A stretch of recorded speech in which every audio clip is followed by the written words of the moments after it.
this? Yeah, let's do this, right? Welcome, and hey now, PASW staff, clients, and friends joining us for a Thursday class.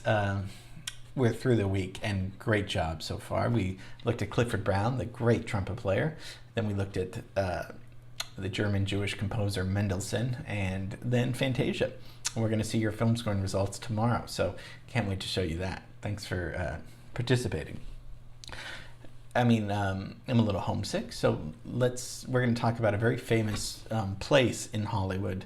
A lot of history there, and I think technically this should be very fun for us. Today, we're going to look at Charlie Chaplin Studios.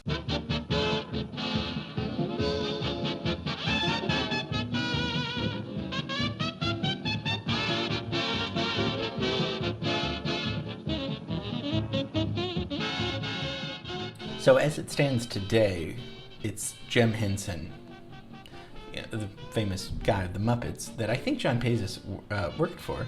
It's Jim Henson's company lot. And then before that, it was A&N Records.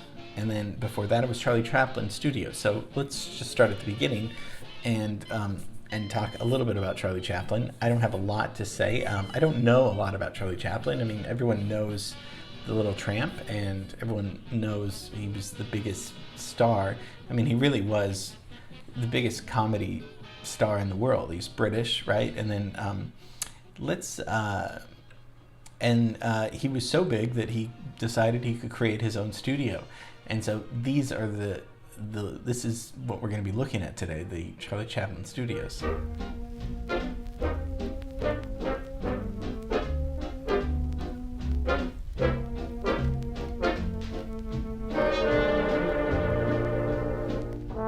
You've probably been wondering all week, and rest assured I'm here to tell you, what was the first studio in LA, in Hollywood? What was the first? Any ideas? I don't know either. I thought you would tell me. The first was the Nestor Studios, opened in 1911.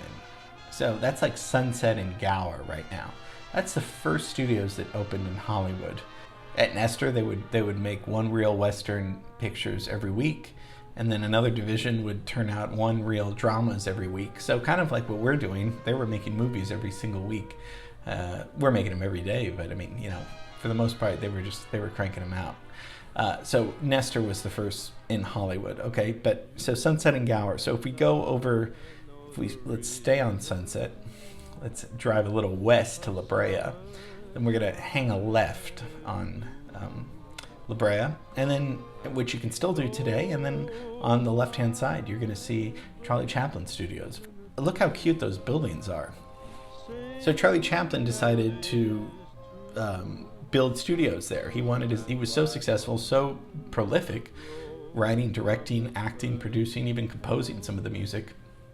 The first auteur, really.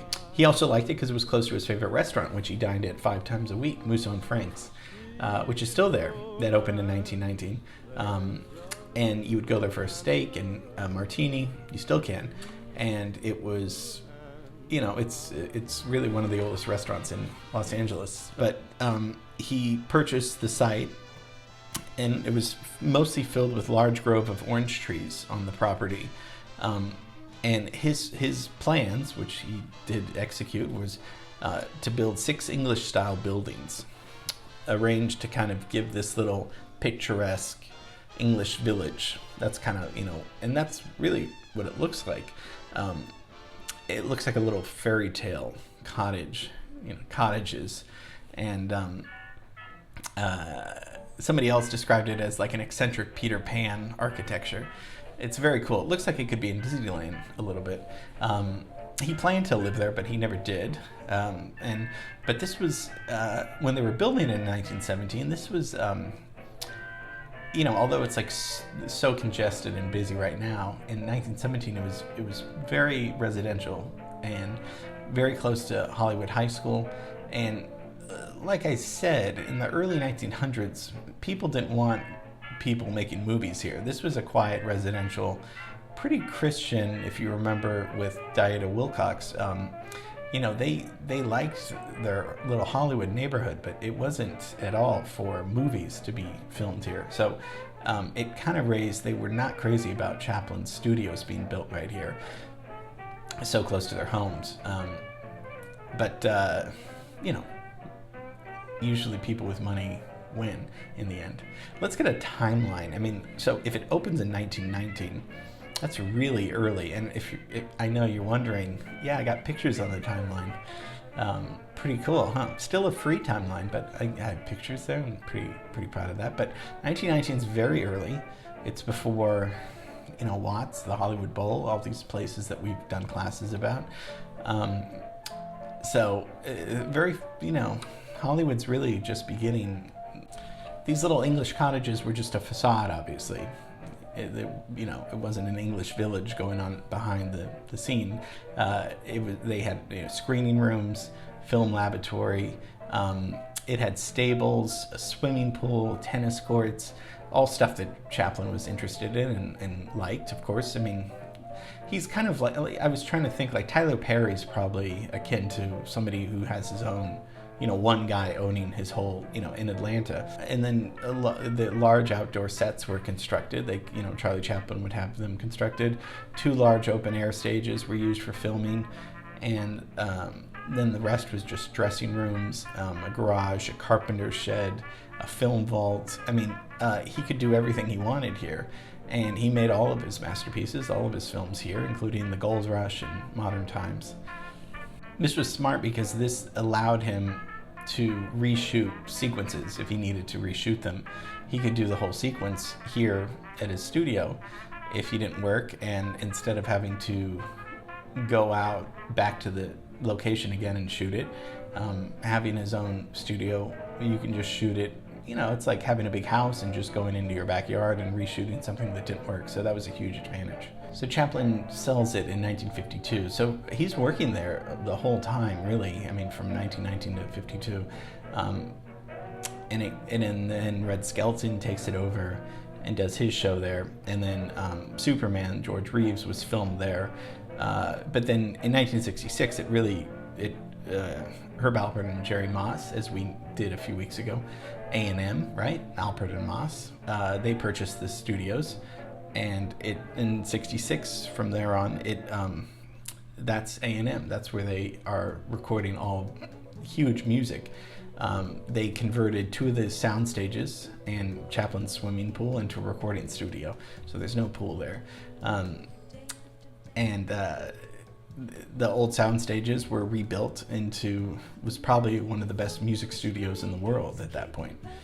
One of the first big things in 1968 that was recorded there was Sergio Mendes in Brazil '66, The Fool on the Hill, which was the first album to credit A&M Records. In the late '60s, early '70s, a lot of musicians recorded some of their first albums there. Joni Mitchell's Blue was recorded there, Carole King's Tapestry, John Lennon's Rock and Roll, A Kind of Hush by the Carpenters, and then Soul Train, that long-running show, was filmed on the lot there. And then in '69, it was designated as a LA landmark monument. So that's, you know, again, why we're talking about it. It's a classic piece of history in LA. So in 2000, Jim Henson's children purchased the studio there for $12.5 million. And that was the new home of the Jim Henson Company. Probably one of the most famous things, aside from Chaplin, was the We Are the World video that was recorded there at the studios, where Michael Jackson, Bob Dylan, Diana Ross, Stevie Wonder, all of those guys recorded the very famous We Are the World song video there in 1985. So that was just a little history of a cool building that, thank God, is still there. It's charming. It's so charming and so cute. Thank God they didn't tear that down. A few times people wanted to, but with these LA Historic Cultural Monument boards, or whoever's on these boards, they're saying, no, we need to keep them, relevant and still there. So very cool. There's a cool picture of, I think in the early 20s, of it snowing actually there. I mean, when LA had snow at the Chaplin studio, so that's pretty cool. We're lucky if we get rain here. But okay, so little tour of LA, little history and music tour and stuff. And then so tomorrow is going to be fantastic, and we're going to see film scoring results for Fantasia. So can't wait to show you that. Okay, have a great rest of the day. Make it a great day. Love you and miss you, and see you tomorrow.